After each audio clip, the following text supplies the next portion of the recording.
Au nom du Père et du Fils et du Saint-Esprit, Amen. La paix de Jésus soit dans votre maison, sa paix et sa joie. Alléluia. Nous lisons le Saint-Évangile selon Saint Luc, chapitre 18, versets 9 à 14. Que ta parole, ô Jésus, rende dans mon esprit, que ma bouche proclame ta parole et que mon cœur l'accueille. Amen.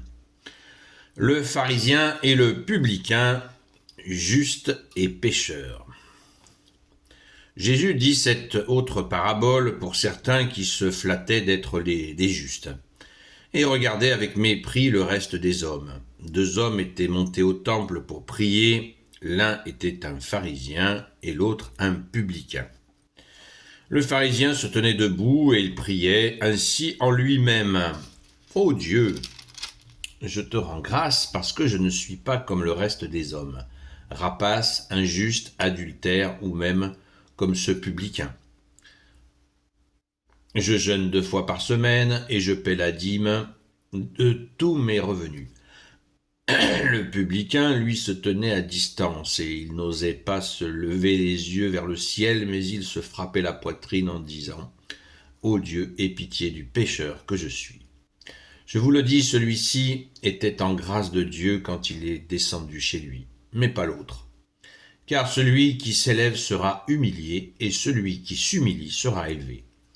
On lui présentait jusqu'à des bébés pour qu'il les touche. Voyant cela, les disciples sermonnaient tout ce monde. Jésus alors les fait approcher, et il dit « Laissez les enfants venir à moi. Ne les empêchez pas, sachez que le royaume de Dieu est pour ceux qui leur ressemblent. En vérité, je vous le dis, celui qui n'accueille pas le royaume de Dieu comme un petit enfant n'y entrera pas. » Merci Jésus, alléluia. Alors c'est jusqu'au verset 14, mais là, j'ai lu la parabole, la séquence d'évangile jusqu'au verset 17. Merci Jésus, alléluia.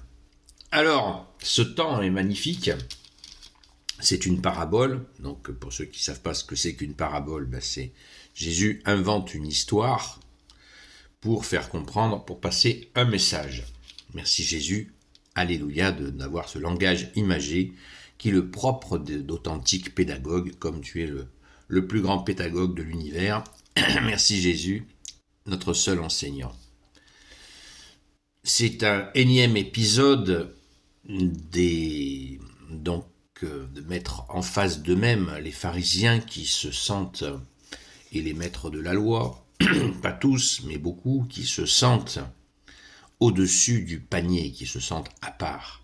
Un pharisien, ça veut dire, il me semble que ça veut dire à part, justement. Donc attention à cet orgueil spirituel. Nous en avons parlé de nombreuses fois. Là, Jésus, vraiment, nous le pointe d'une façon puissante avec cette image. D'une manière générale, la vantardise est insupportable aux yeux de Dieu, pour une raison, je crois, évidente. Elle est vraiment évidente, cette raison.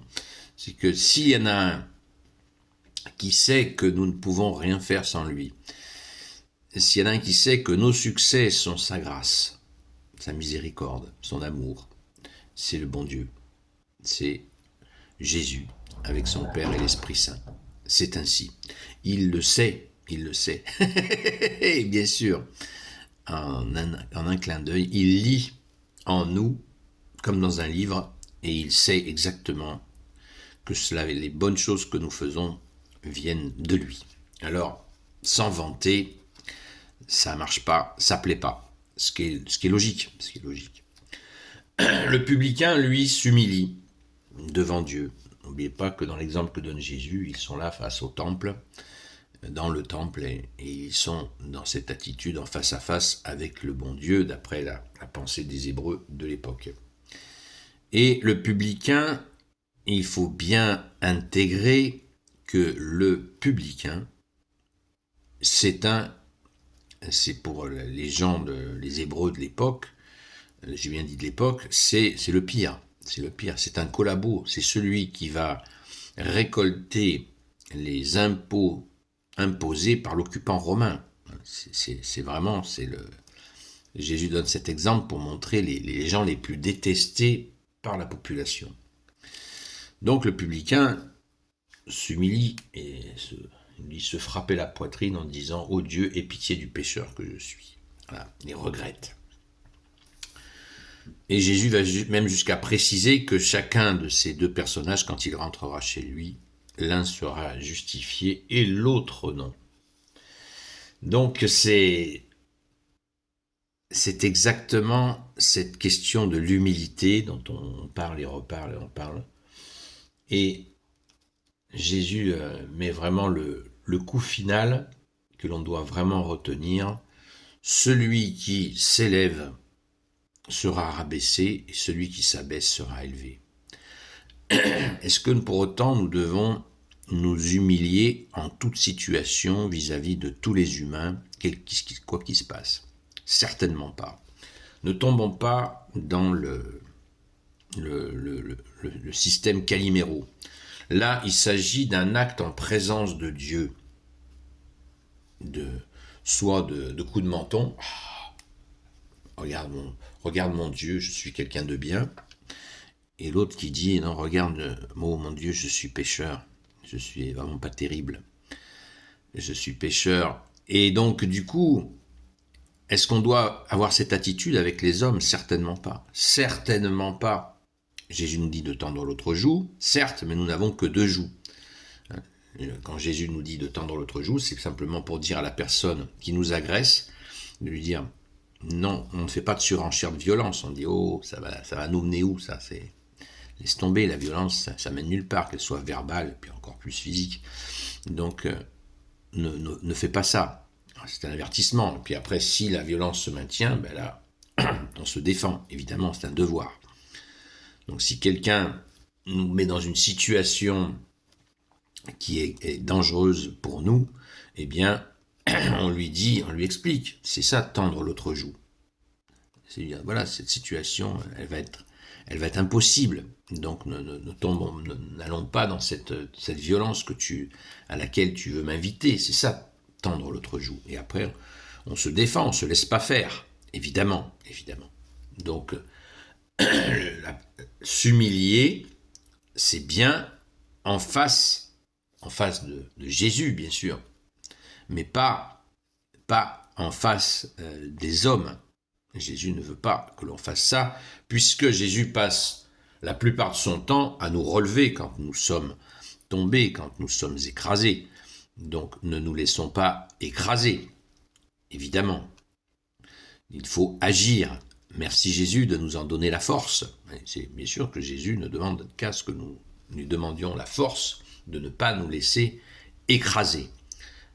Mais, je le répète encore, dans ce face-à-face avec le bon Dieu que nous pouvons avoir en entrant dans une église, nous sommes dans ce face-à-face avec Jésus de la même manière que l'exemple là est donné, et nous pouvons avancer sur la pointe des pieds pour montrer à Jésus que on ne se la joue pas, voilà, et qu'on peut tout simplement déjà rendre grâce pour tous les bienfaits. C'est d'ailleurs la première partie de la confession. Quand nous faisons une confession avec un prêtre, c'est la première partie qui est vraiment, qu'il ne faut pas oublier. On ne va pas la confession en mode je viens avec mon linge sale, comme si j'allais donc dans un lavomatique. Non, c'est pas ça. On vient dire merci à Jésus pour toutes les grâces, pour tout son amour, toute sa justice, toute sa miséricorde qu'il nous donne.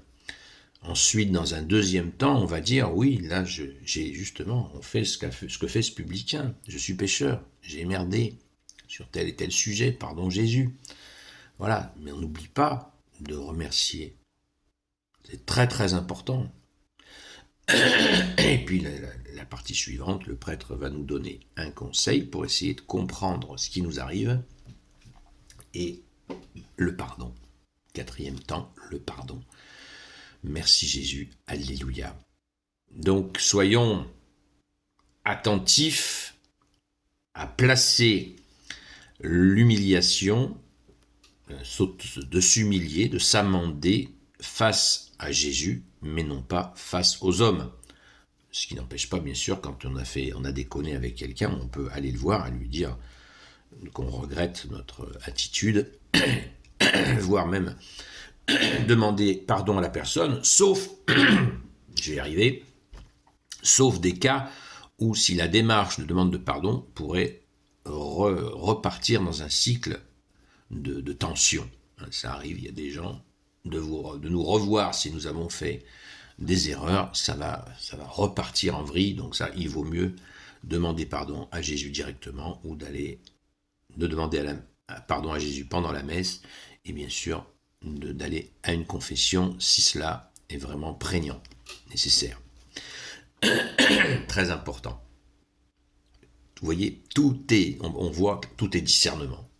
Avec Jésus, tout est discernement. On ne peut pas dormir en disant il n'y a qu'une façon de faire.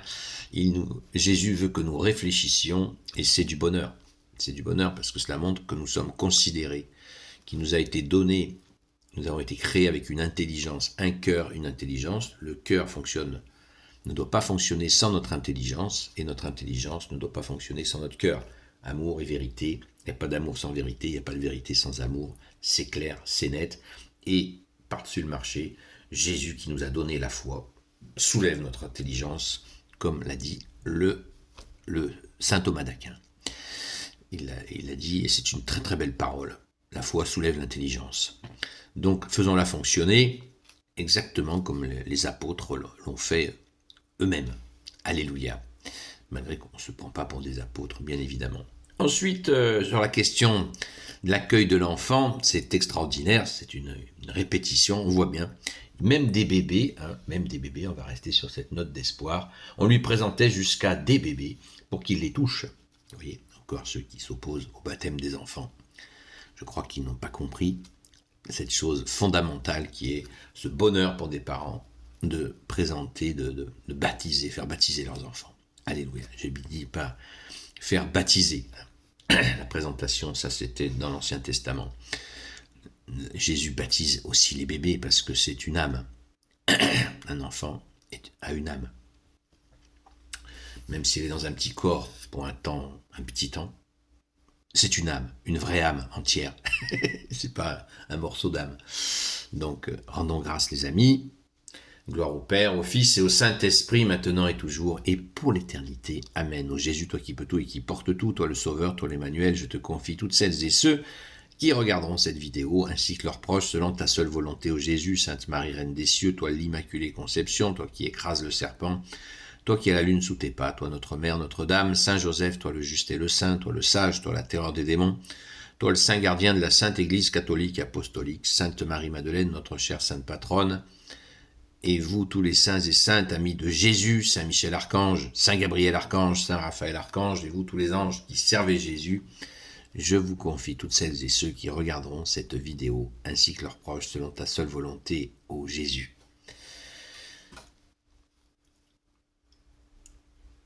Verset 17. En vérité, je vous le dis, celui qui n'accueille pas le royaume de Dieu comme un petit enfant n'y entrera pas. Vous voyez comme il nous faut lire après, même la lecture du jour, là, que nous en avons la possibilité, profitons-en. On lit après. Voilà.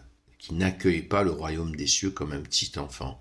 Le côté spontané de l'enfant dans ce face-à-face avec Dieu est essentiel. Pour montrer, comme a dit Jésus, là où est ton cœur, là aussi est ton trésor. Donc on privilégie ce cœur pour Dieu. Bien sûr, on va pas notre cœur, on va pas le donner à n'importe qui, il faut pas tout mélanger. On rebondit sur la parabole, sur l'enseignement de Jésus qui nous dit « Ne donnez pas vos perles aux pourceaux ». Ne montrez pas, Jésus nous dit « Ne montrez pas vos perles aux pourceaux ». Si vous avez un grand cœur et vous le montrez à des gens qui vont le piétiner, il ne faut pas faire ça, évidemment. Oui, encore discernement. Merci Jésus. Demandons à Jésus de nous donner le discernement. Amen. À ce soir, sur la chaîne Seul Jésus Sauve, sur TikTok, à partir de 20h jusqu'à 22h, à la grâce de Jésus. À très vite.